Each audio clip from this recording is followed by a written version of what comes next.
No one could have imagined it.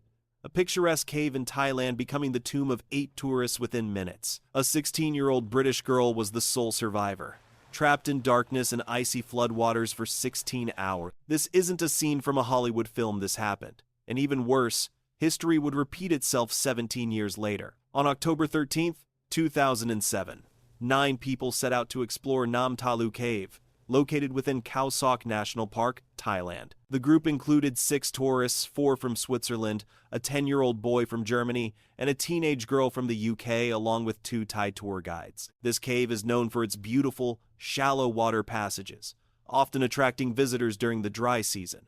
But tragically, this tour took place during the height of the rainy season. When the group entered the cave, the skies were calm and there were no signs of rainfall. However, they had no idea that heavy rain had fallen earlier upstream where the cave's watershed begins. Nam Talu is part of a complex drainage network. Even light rainfall from the mountains can trigger a powerful underground surge. At first, the group followed a shallow stream trail. Slowly, the water began to rise. The guides noticed something was wrong but still chose to move deeper. Within minutes, a flash flood tore through the cave. Water surged violently through narrow tunnels, cutting off escape routes. Panic erupted. One guide shouted for everyone to climb to higher ground. Some managed to reach elevated areas, but others were swept away. In mere moments, the tunnels were submerged. There was no more airspace left to breathe. The narrow passage had become a deadly trap. The outcome was devastating. 8 out of the 9 people died. Only the British teenager survived, having found a tiny rock ledge above the floodline, where she clung to life for over 16 hours before rescue teams arrived. Among the dead were both Thai guides and the 10-year-old German boy. The tragedy shocked the nation. Authorities responded by closing the cave and issuing a strict seasonal ban from June to November each year. Warning signs were installed, and tour companies were ordered to comply. But in reality, many companies continued to run tours in the rainy season as long as the surface weather seemed safe. On August 6, 2024, despite the official ban, a group of 22 tourists and 2 Thai guides entered Nam Talu once again. The skies were clear that morning, though it had rained the night before, around 5:00 p.m. As the group was exiting the cave, disaster struck. Water from upstream burst into the narrow passageways, catching everyone off guard. Rescue teams responded quickly and were able to save most of the group. But one of the guides, a 37-year-old man, was swept away while helping others escape. His body was recovered hours later. Investigations confirmed the cave had been closed. The tour company had violated the seasonal closure and was held legally responsible for negligence. Since that day, stricter enforcement was introduced. Yet in a region where tourism is a major source of income, the line between survival and profit remains dangerously blurred. Moving to other memorable accident in Schroeder's Pants Cave, New York, 1965. On February 13th, 1965, 3 members of the Boston Grotto Club, 23-year-old chemist James Mitchell, nurse Hetty Miller, and Harvard graduate student Charles Bennett arrived in Dolgeville, New York, to explore a curiously named cave, Schroeder's Pants. A local man who co-discovered the cave in 1947 gave them a map of the cave system.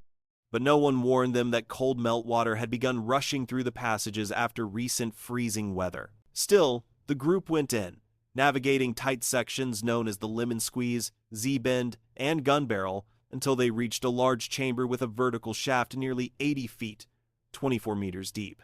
Mitchell volunteered to descend first, but midway down, he ran into trouble. Freezing water, roughly 10 gallons, 38 liters per minute, poured directly onto him. He began to weaken, unable to climb up or lower himself further. His 2 companions tried desperately to haul him up for 45 minutes, but he was too heavy and too weak. Bennett left the cave to get help. A cave rescue team from Washington, D.C. was flown in aboard Air Force Two. They reached the shaft, but it was too late. Mitchell had died from hypothermia and exhaustion. During the recovery attempt, a collapse occurred in the shaft. Falling rocks made it too dangerous to continue. Mitchell's body, still suspended in his harness, was left in place. The cave was sealed permanently with explosives, and a memorial was placed near the entrance. Just a decade earlier, in August 1952, another international expedition had descended into the Pierre Saint-Martin cave system, straddling the border between France and Spain. At the time, it was the deepest known cave in the world. Among the team was Marcel Lubens, a 33-year-old French engineer and the expedition's second in command. After 6 days underground, Lubens was being lifted from a deep shaft using a steel winch system. Suddenly, the cable snapped. He plummeted 130 feet, 40 meters, down a rock slope. Amazingly, he survived the fall but sustained a broken back and fell into a coma. He now lay over 260 feet, 384 meters below the surface. A doctor descended into the cave to assess him, performing a blood transfusion by candlelight. Rescue crews stabilized him and tried to raise him slowly using a manual winch. But as the operation progressed, loose rocks began to fall from above, endangering everyone. After 36 grueling hours, Marcel Lubens died underground. His death marked one of the first major cave rescue tragedies in European history. Fast forward more than 60 years to February 6, 2014. 5 experienced Finnish cave divers prepared to enter one of Europe's most dangerous submerged cave systems, Pluragrada, in northern Norway. Their mission was bold: descend 130 meters, 420 feet, traverse a submerged passage under a mountain, and surface in a dry cave chamber on the other side. They were equipped with closed-circuit rebreathers, high-tech systems that recycle air for long, deep dives.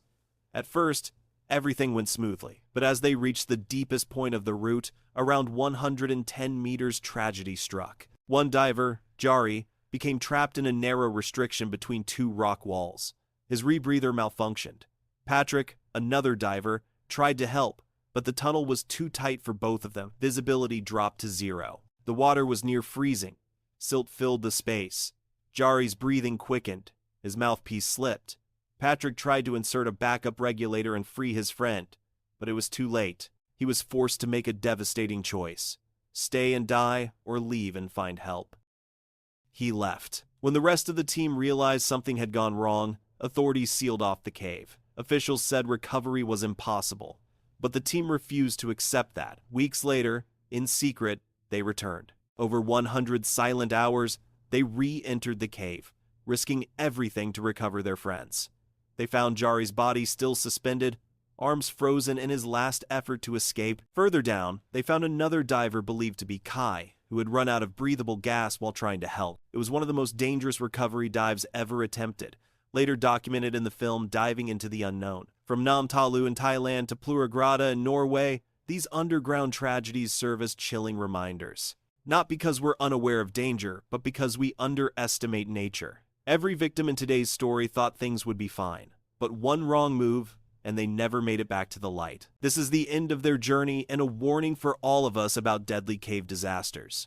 If you want to see more stories like this, don't forget to follow our channel.